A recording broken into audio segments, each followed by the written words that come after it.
বিজয়পুর নামে একটি ছোট্ট গ্রাম ছিল। সেখানে অঞ্জু আর মঞ্জু নামে দুই বোন বসবাস করত। দুজনের ঘর নদীর এপার আর ওপার ছিল। একদিন সকালবেলা মঞ্জু ঘর মুছা কাজ করছিল। তারপর তার স্বামী এসে বলল, আরে, এত সকাল সকাল কি কাজ করছো? এত কাজ কেন করা লাগে তোমার? কাজ না করলে কি আর হবে? সংসারে এত কাজ ধুয়ে বসে থাকলে কি আর সংসার চলবে? শুনছো, আমি ঘরটা মুছে রান্না বান্না করে নিব। ততক্ষণে তুমি কাজ শেষ করে গোসল করে নাও। আজ আমিও তোমার সাথে মাঠে যাব। আচ্ছা, ঠিক আছে, তুমি তাড়াতাড়ি কাজগুলো সেরে নাও। মঞ্জু আর তার স্বামী এভাবে মিলেমিশে কাজগুলো করত।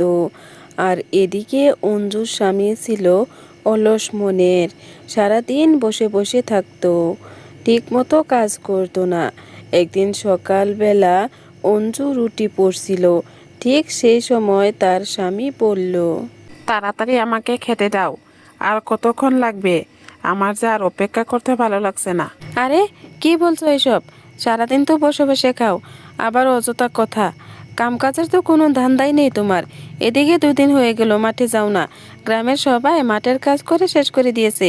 সেদিকে কি তোমার খবর আছে? আরে, আজকাল ধান চাষ করে কত টাকা পায়?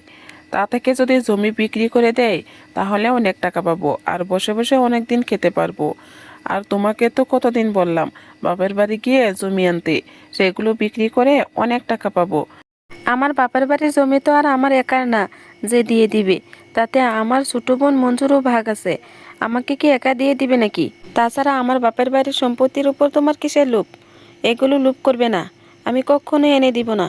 আচ্ছা, ঠিক আছে, এইসব এখন ছাড়ো। আমাকে এখন খেতে দাও, আমার অনেক ক্ষুধা লেগেছে। হ্যাঁ হ্যাঁ, দিবই তো। সারাদিন আর কাজ নেই, বসে বসে তো খেতেই হবে। আমার কপালটাই খারাপ, তোমার সাথে বিয়ে হয়ে আমার জীবনটা একেবারে নরক হয়ে গেছে। প্রতিদিন এইসব দেখে তাদের ছেলের অনেক খারাপ লাগতো। প্রতিদিন তাদের ঝগড়া হতেই থাকতো। তাদের পরিবার মঞ্জুদের পরিবারের মতো সুখী ছিল না।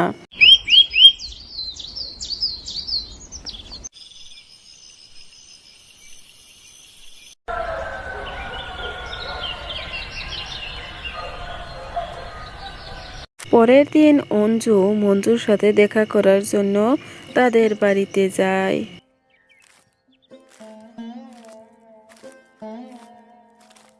অঞ্জু আর মঞ্জু দুজনেই ঘরে বসে সুখে দুঃখের গল্প করতে থাকে।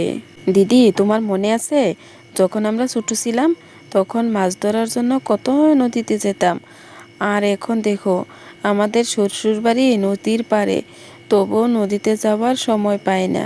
হ্যাঁ বোন, সব আমাদের কিসমত।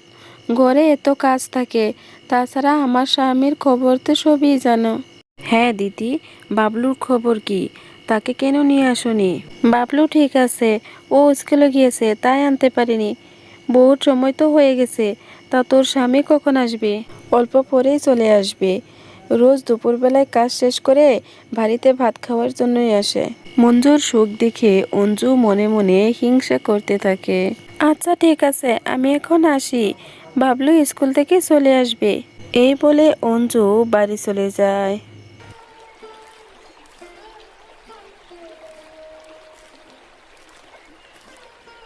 হরিপুর গ্রামে ছিল অঞ্জু আর মঞ্জুর বাপের বাড়ি। একটি ভাঙা ঝুপড়ি ঘরেই ছিল তাদের বাসস্থান। সেই ঘরে তাদের বয়স্ক মা বাবা থাকতো। তাদের বয়স অনেক হয়েছিল যদিও তাদের চোখে একটি চিন্তা ছিল তাদের মেয়েকে নিয়ে।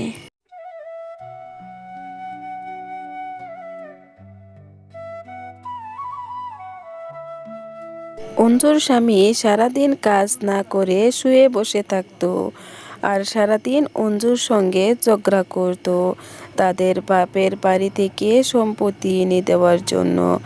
এদিকে তাদের ঝগড়ার জন্য তাদের ছেলে ভালোভাবে পড়তে পারতো না। ওরা প্রতিনিয়ত ঝগড়া করেই দিন কেটে যেত।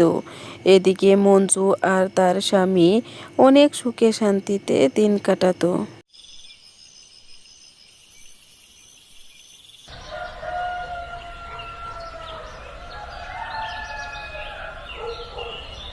একদিন সকালবেলা অঞ্জু চলে গেল বাপের বাড়ি জমি আনার জন্য কথা বলতে। আরে অঞ্জু, এত সকাল সকাল একা আসলে? সব ঠিক আছে তো অঞ্জু? তারপর অঞ্জু তার মা বাবাকে সব কথা খুলে বলল।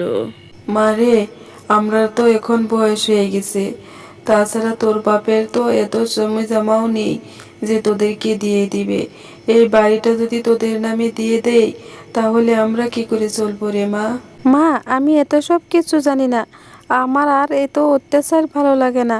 তোমরা যে করে হোক এই বাড়িটা আমার স্বামীর নামে লিখে দাও, তাহলে আমি শান্তিতে বাঁচতে পারবো। এই বলে অঞ্জু সেখান থেকে চলে যায়।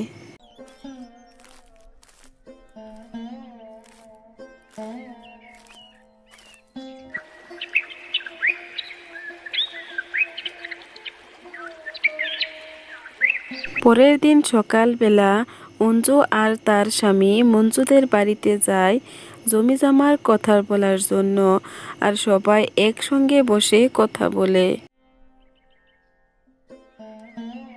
কয়েকদিন পর অঞ্জু তার মা বাবার কাছ থেকে জোর করে সম্পত্তি লিখে নেয়, আর সেই সম্পত্তি অঞ্জুর স্বামী বিক্রি করে বসে বসে কাজ না করে খেতে থাকে।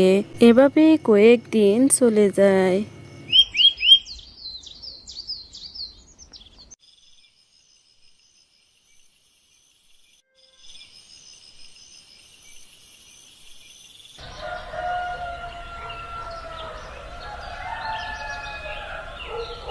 একদিন সকালবেলা বাবলু যখন স্কুলে যায় তখন বাবলু হঠাৎ অসুস্থ হয়ে যায়, আর সুস্থ হতে অনেক টাকার দরকার ছিল।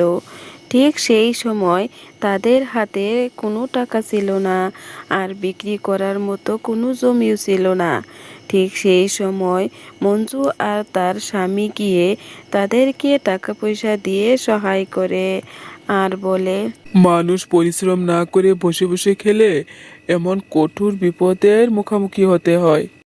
তারপর ওরা নিজের ভুল বুঝতে পারে আর বাবলু সুস্থ হয়ে ওঠে।